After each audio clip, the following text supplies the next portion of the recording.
Why do some people say Yeshua or Yehoshua instead of Jesus? Stick around to the end because I have an amazing revelation in this for you.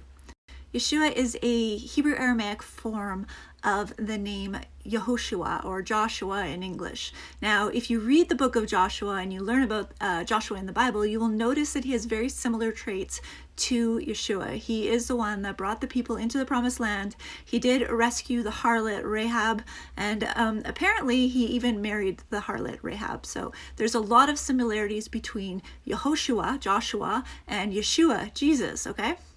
So that is where the name comes from. If you go into your Hebrew scriptures, you'll sometimes see this form. Now, this is Yeshua. You will find that form anywhere in your Hebrew scriptures where it says salvation. So when we say Jesus is salvation, we're talking about that Hebrew word Yeshua. So let's look at a verse of that. This is Genesis 49:18. Now, in this verse, it says, I have waited for thy salvation. So I have waited for thy Yeshua, O Lord Yehovah, okay? And so you will notice that that name Yeshua is in there and it means salvation.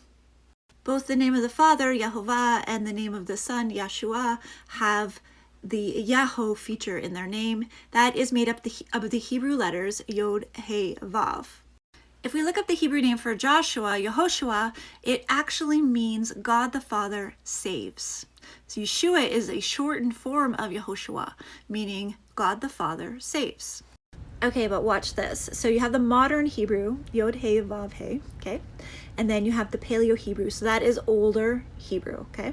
Yod, He, Vav, He. And those break down into symbols. Hand, behold, nail, behold. So what that breaks down to is Yehovah's name, Yod, He, Vav, He, actually breaks down into behold the hand, behold the nail.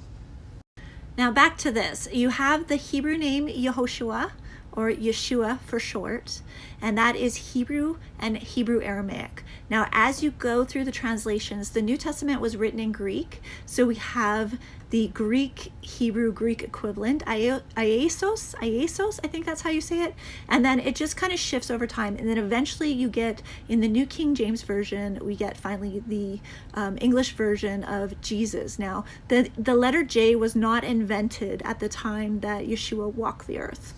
The letter J was invented in 1524. So I personally like to use Yeshua and Jesus depending on who I'm talking to because I want to make sure people are getting the message clearly and they understand what I'm trying to say.